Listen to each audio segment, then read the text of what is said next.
Hi there. This is my message to millennials about how to change the world. And I would say how to change the world properly. Of course, the question then is, well, exactly what do you mean by properly? And of course, that's the fundamental issue. So I'm going to walk through that a little bit. And I've also got an offer to make to any millennials that are willing to watch this. So this was triggered in part by something I read recently by Jonathan Haidt. And Jonathan Haidt is the professor of ethical leadership at the NYU Stern School of Business. And he's been a very astute commentator recently on some of the political battles that have been going on in the social sciences, noting, for example, that there is very little political diversity in the views of social scientists, and perhaps even less on the part of the people in the humanities. And Haidt recently wrote something, which I'll put a link to in the description of this video, where he claimed that universities have to decide between social justice and truth. And on the side of truth, he puts a philosopher named John Stuart Mill, an English philosopher, who said, "He who knows only his side of the case knows little of that. His reasons may be good, and no one may have been able to refute them. But if he is equally unable to refute the reasons on the opposite side, if he does not so much as know what they are, he has no ground for preferring either opinion." And then he juxtaposes John Stuart Mill with Karl Marx, who said the philosophers have only interpreted the world in various ways. The point is to change it. He considers Marx the patron saint of social justice university, which is oriented around changing the world in part by overthrowing power structures and privilege. It sees political diversity as an obstacle to action. Mill, on the other hand, according to Haidt, is the patron saint of what he calls Truth U, which sees truth as a process in which flawed individuals challenge each other's biased and incomplete reasoning, and in the process all become smarter. Haidt points out that Truth University dies when it becomes intellectually uniform or politically orthodox. So I guess this video is in part my call, along with Jonathan Haidt, for young people to join Truth University. But there's a problem with that, because the university is where the truth is being sought. That's the university. But there's a problem, and that is that young people want to change the world. And it's part of what Piaget, the developmental psychologist Piaget, called the messianic stage.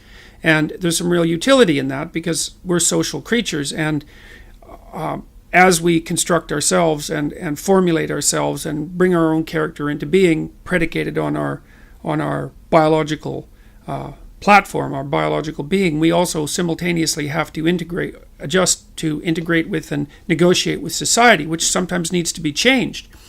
The structure of society has to be preserved, but it has to be updated and improved as it moves forward. And so part of the problem is how to update and improve it without doing that so rapidly that you destroy everything of any value.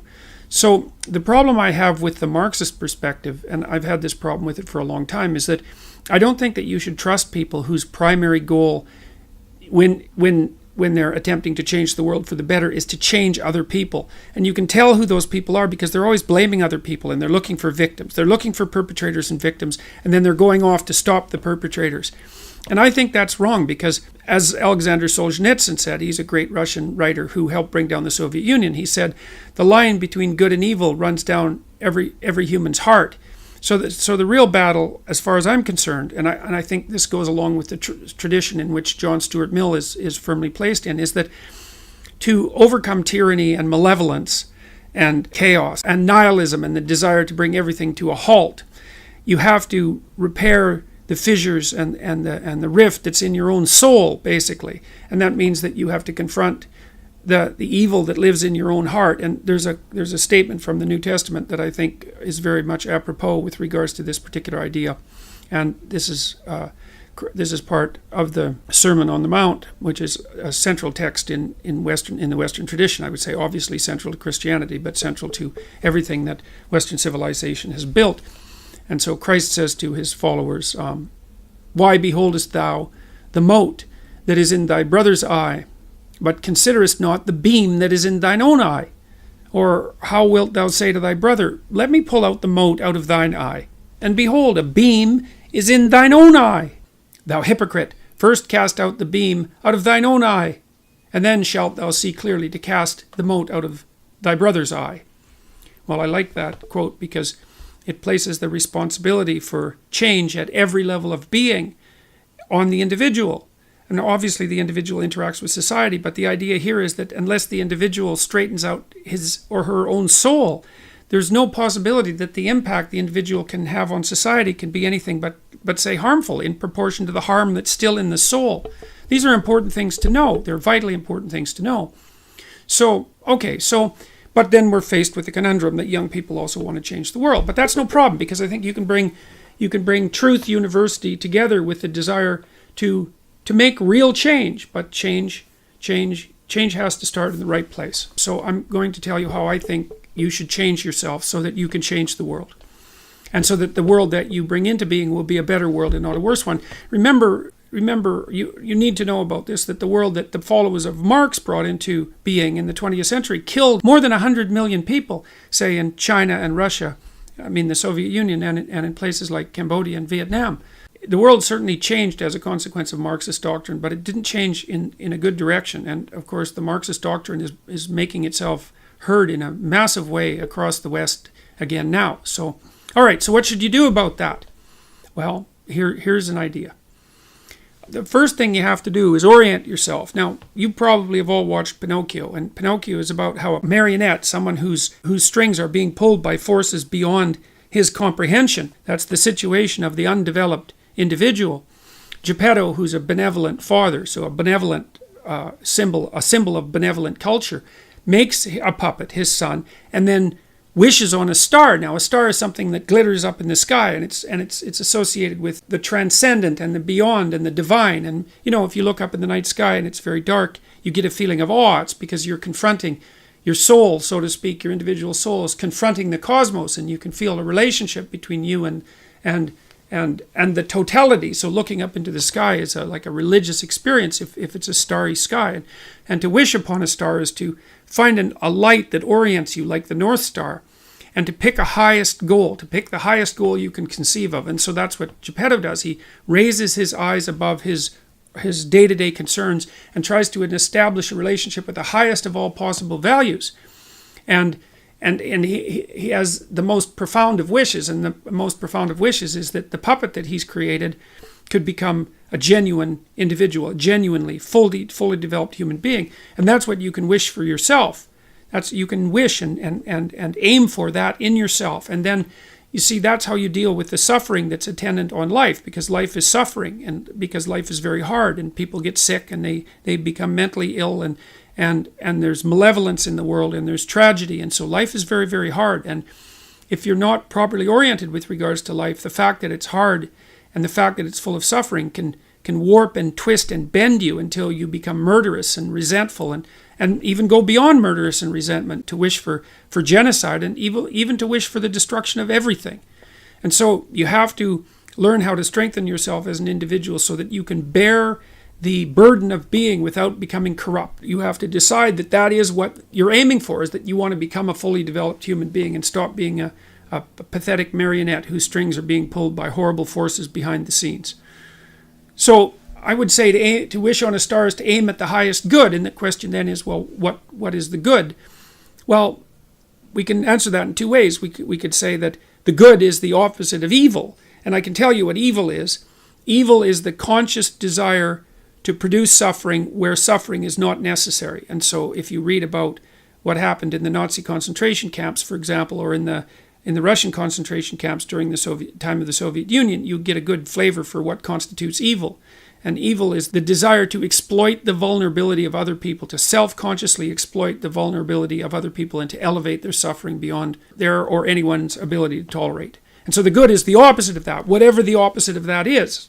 The good is harder to get a handle on. But here's one hint, and I got this from reading Jean Piaget, partly, who's a developmental psychologist. And Piaget talked about the equilibrated state, and an equilibrated state is like a game that children play, where every child wants to play the game. You have a little social group, and that's the children's play group, and you have the individuals within it. Those are the individual children, and the structure is the game.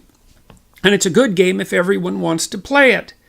And Piaget noted that a game like that will outperform a game that people have to be tyrannized to play, because it doesn't require any enforcement cost. And so I've sort of developed the idea of an equilibrated state to think that if you're aiming at the good, then you want what's good for you. And I mean good for you as if you were taking care of yourself and were good to yourself, were treating yourself like someone you loved, that it was good for you in a way that would also be good for your family. And then it would be good for you and your family in a way that was also good for society. And then it would be good for you and your family and society in a way that would be good for the world. And then it would be good now, and it would be good next week and the week after, and a year from now, and as long into the future as you can see. So the good is something that's equilibrated across multiple levels of being and multiple time frames simultaneously. And it isn't necessarily that you know what that is going to be at any given moment, but you can orient yourself so that's the state that you want to exist in. And I can tell you, as far as I can tell, when you exist in that state, even moment by moment, your life is imbued with a sense of meaning, and that sense of meaning can help you transcend suffering.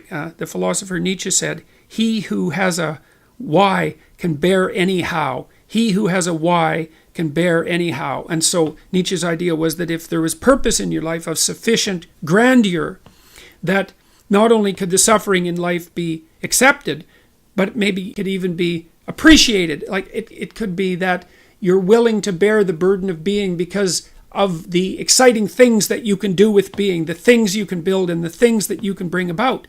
And that might be the highest imaginable state of being. And that's a form of paradise. But it's not a paradise that you attain by transforming others. It's a paradise that you attain by transforming yourself.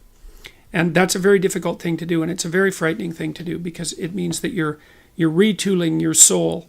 And that's a job for that's the job for a forthright and honorable person. And it's an exciting enough task so that it will keep you occupied for the rest of your life. And then magical things will happen to you while you're doing it. And the world will arrange itself around you in the most wonderful way, in a musical way, so that every part of what you're experiencing plays off against every other part in a manner that has meaning embedded in every aspect of it. And you experience that, by the way. You experience that when you listen to a piece of music that you love. Music represents that, and that's why music nourishes the soul, why it's the highest form of art, at least in my opinion. So you have to live your life as if being is a symphony, and you're playing your instrumental part.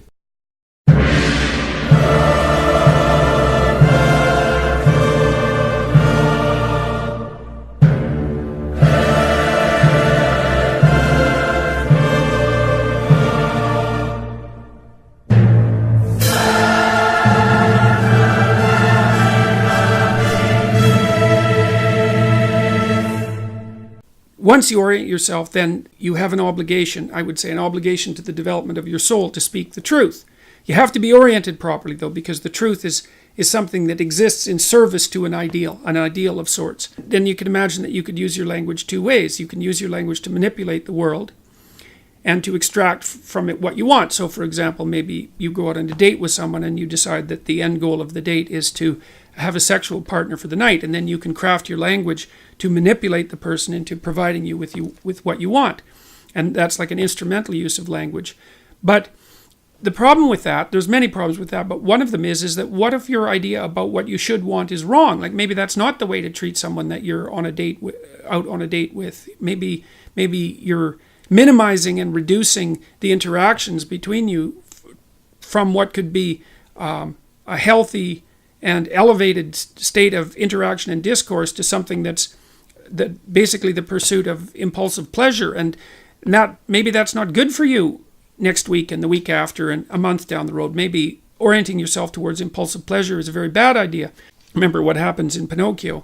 Pinocchio goes to Pleasure Island, and Pleasure Island is a place where impulsive pleasures can be had at a moment's notice. But what Pinocchio discovers, along with Jiminy Cricket, that Pleasure Island is run by masked totalitarians. They're all dressed in black, you remember, and they're turning the children and adolescents who are on Pleasure Island, they're depriving them of their voice, turning them into braying jackasses and preparing to sell them as slaves to the salt mines. And so there's an implication in that story that the pursuit of impulsive pleasure is one route to totalitarianism and slavery, and I believe that. So perhaps orienting your language towards the gathering of impulsive pleasure is a misuse of your highest gift, the gift of logos, the gift of communication.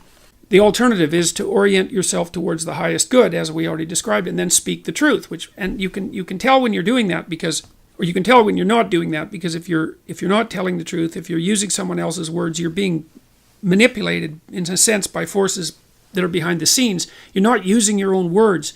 You're the puppet of an ideology or another thinker or your own impulsive desires. And you can tell when you're speaking like that because it makes you feel weak. It makes you feel weak and ashamed. And you can localize that feeling physiologically. If you listen to yourself talk, you can tell when you're speaking properly, you will experience a feeling of integration and strength. And when you're speaking in a deceitful or manipulative manner, you'll feel that you're starting to come apart at the seams. And what you need to do is practice only saying things that make you feel stronger. And that'll mean, to begin with, that you'll notice that almost everything you say is a lie. It's either a lie or someone else's words. It's very hard to find your own words, but you don't actually exist until you have your own words. So then you try to teach yourself how to speak your own truth, and you listen to other people while you're doing that, because they can help you shape and correct your words. They'll react to them badly if you formulate your ideas badly, and if you listen and pay attention, then you can learn to formulate your words more and more clearly and accurately, and that makes you more and more powerful. It gives you more and more authority, which is the beneficial form of power. Okay, so you do that, and then you have to make a decision of faith, and that's basically, well, that you can either use your language to manipulate the world and make it do what you want, or you can use your language to try to articulate the truth as carefully as you possibly can, and then you can see what happens. You have to let go of your desire for the consequences that you want. You have to assume that if you speak the truth, the results are the best that is possible under the circumstances.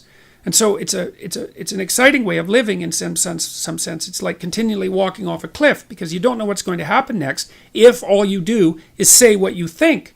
And maybe you're at work and you say what you think and you get fired and you think, oh my God, that's a terrible catastrophe. But maybe it's not, because maybe if you're working somewhere and you have to lie to maintain your job, maybe you shouldn't be there. Maybe it's deadening your soul and damaging you in some permanent manner and making you corrupt. And so you have to orient yourself. You have to speak the truth as carefully as you can. You have to listen to others so that you correct your speech. And then you have to allow the consequences that ensue to unfold as they will. That's the ultimate act of faith, I would say. And that's what you do if you belong to Truth University. All right, so more practically speaking, then you should educate yourself. And it's not that easy to do now, because you have to find people who can actually tell you mostly what to read and maybe also how to write, because writing is a way of formulating your thoughts ever more precisely. That's why you go to university, to learn how to write. If you know how to write, you can think. If you can think and speak and communicate in writing, you're unbelievably powerful in the authority manner, because arguments move the world forward. And if your arguments are tight and well constructed and lucid and well edited and carefully thought through, and you have 5 rationales for everything that you're doing, which is what happens if you learn to write properly, then you're like a force of nature, man. No one can take you down. And that's one of the things that people aren't taught about why you go get educated, especially in the humanities. Humanities education, if it's real, organizes your psyche, grounds you, puts you on a rock, and makes you a force to contend with. But you have to read the right people. And those are the great, they're the great people of the past. In my list, they're the great men of the past, and that's just how it is. And so here's who I would recommend. I put reading lists up at jordanbpeterson.com. There's 2 of them. And the people that I recommend primarily they're books written by the following list of people: Fyodor Dostoevsky, Leo Tolstoy, who are, I think, perhaps the greatest novelists the world has ever seen, Alexander Solzhenitsyn, another great Russian novelist. I don't know what it is about the Russians, but man, they produce writers that are incomparable. Alexander Solzhenitsyn wrote a book called The Gulag Archipelago, where he analyzed the Soviet prison camp system that arose after the Leninist revolution in the second decade of the 20th century. And details absolutely precisely how the tenets of Marxism, the Marxist tenets that are supposed to free everyone and change the world, produced legislation that was absolutely murderous in its consequences. And Solzhenitsyn painstakingly traces the logical pathway from the original Marxist principles to the legislation, to the genocides. Because you'll hear people who are basically Marxists say things like, well, true Marxism never existed. And Solzhenitsyn took that argument apart in the mid-70s. And the Gulag Archipelago was an intellectual bomb. It It demolished any credibility that Marxism had to intellectual respectability. You have to read the book. The book is about the central issue in our culture at the moment. If you don't read it, you're not informed. You can't participate in the debate except as a puppet. And so I wouldn't recommend participating in this debate as a puppet, because you don't know who's behind the scenes pulling the strings. If you remember the Pinocchio story, the forces that were pulling the strings were not forces that were acting in Pinocchio's best interest, that's for sure. George Orwell, English essayist, incomparable commentator on socialist totalitarianism, even though he was a left-winger and a brilliant one. Aldous Huxley, who wrote Brave New World, had some very brilliant things to say about the potential demolition of sexual choice of sexual partner as a part of a dystopian future. Friedrich Nietzsche, a philosopher who described himself as someone who thought with a hammer. And Nietzsche is a very, very dangerous person and an absolutely brilliant writer. And Carl Jung, who was a student of Nietzsche, and who Nietzsche was the philosopher who announced the death of God back in the late 1800s. And Jung spent his whole life attempting to revivify God. That's one way of thinking about it. And so if you educate yourself, and this is a really good place to start. If you read these authors, then you'll know what else to read. If you read these authors, it'll take you a good long time, and it will be very, very hard on you, and you won't be the same person when you come out, and that's very frightening. And because being torn down and rebuilt is no joke, but it beats the hell out of the alternative, which is just to stagnate and stay a stagnant infant, which is not something I recommend. There's nothing uglier than a stagnant 40-year-old infant. So that's equivalent, just so you know, to Pinocchio, back to the Pinocchio story, rescuing Geppetto from the underworld. Remember when he had kind of turned into a half jackass after being at Pleasure Island, where he was enticed, by the way, from a couple of people that was the fox and the cat, who attempted to entice himself into believing that he was a victim and needed a vacation. So Pinocchio was enticed onto Pleasure Island by two figures that played on his sense of victimization and neurosis and suffering to convince him that he didn't have to take any responsibility for his own existence, and he could just busy himself with impulsive pleasures, right? That's how he fell into the hands of the totalitarians on Pleasure Island. Anyways, Pinocchio, after he left Pleasure Island, had to go into the ocean twice, and the second time he went into the ocean, he was looking for his father. Well, everyone's father, from a mythological perspective, is dying in the underworld, in the chaos, because everyone inhabits a culture that's sick and old, so to speak. And it's sick and old because it was made by the dead. And the living have to revivify it continually in order for it to be a dynamic force. And the living have to revivify their connection with the culture internally too, because you're constructions of culture, although not only constructions of culture. And you have to understand history, because otherwise you can't understand yourself. You're a historical creature. And so you have to rescue your dead father from the belly of the beast, from the dragon. Because remember, the whale in Pinocchio is also a fire-breathing dragon. And that means you have to face the thing that you most fear. And when you do that, you'll rescue your father from the underworld. These are very complex ideas, and you can read about them in my book, Maps of Meaning, if you want. It's on the reading list. I put a free copy of it on jordanbpeterson.com so you can download it. I take apart these sorts of things in detail. So anyways, you have to revivify your father before you can become real. And that's part of the problem with the feminist and social justice warrior insistence on the existence of the patriarchy. It's like everyone's known since the beginning of time that culture is corrupt and tyrannical, but it's also protective and benevolent. Even the language you use is a product of culture. And so you don't overthrow the patriarchy, you revivify your culture. And you do that by adopting responsibility for your own being and then acting as a moral agent in the culture.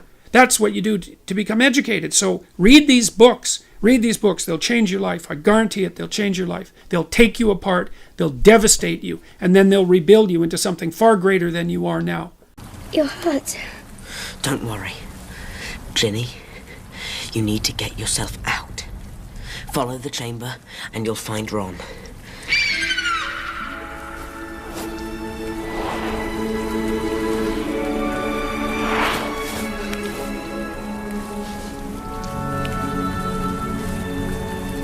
You were brilliant, Fawkes. I just wasn't quick enough.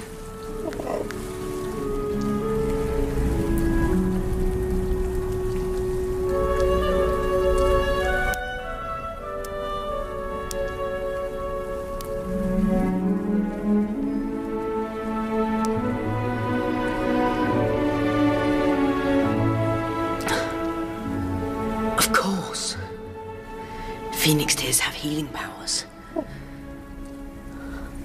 Thanks. It's all right, Ginny. And that's what to aim for. So then, and here's something that will help you. My colleagues and I have developed a series of online writing programs called the Self-Authoring Suite. And they help people write about their past and organize that, and their present personality and organize and understand that. And then the future. And the Future Authoring Program asks you to write about 6 different dimensions of your life. So it asks you, first of all, to treat yourself as if you're someone that you want to help, and that someone that you love and take care of, and someone that you want to help. And then it asks you, well, if you could organize your life in the best possible manner, and in keeping with those principles we discussed earlier, what do you want? What do you want for your career? Like, what do you want? What would make your life meaningful? What do you want for your career? What do you want for your family and from your family? What do you want for an intimate relationship? How are you going to take care of your mental and physical health? How are you going to handle drug and alcohol use? It asks you a series of fundamental questions like that to get your mind moving. And then it asks you to write for 15 minutes about what your life could be like 3 to 5 years in the future, if it was laid out like you were laying out a life for someone you deeply cared about. And so you're asked to write for 15 minutes about that without worrying too much about the structure of the argument or any grammatical niceties. That's put off for later. So that gives you a little heaven to aim for, right? It's like, well, if I could have this, my life would be clearly worthwhile, even if I had to put up with a fair bit of suffering along the way. That's what you're trying to construct. And you could think about that as a heaven worth moving towards. And then the second part of the program asks you to write about what your life would be like 3 to 5 years down the road if all of your bad habits and nihilistic tendencies and proclivity towards resentment and lack of desire to shoulder responsibility, if all your weak points got the upper hand and just augured you into the ground. And everyone knows that. You know what you'd be like if you just let everything slide, and you'd know what particular hell you were ended up heading towards. And so the second part of the program asks you to write about what your life would be like 3 to 5 years down the road if everything just went to hell around you. And so that gives you a hell to avoid and a heaven to strive for. And you need both of those because that's what keeps you properly motivated in life.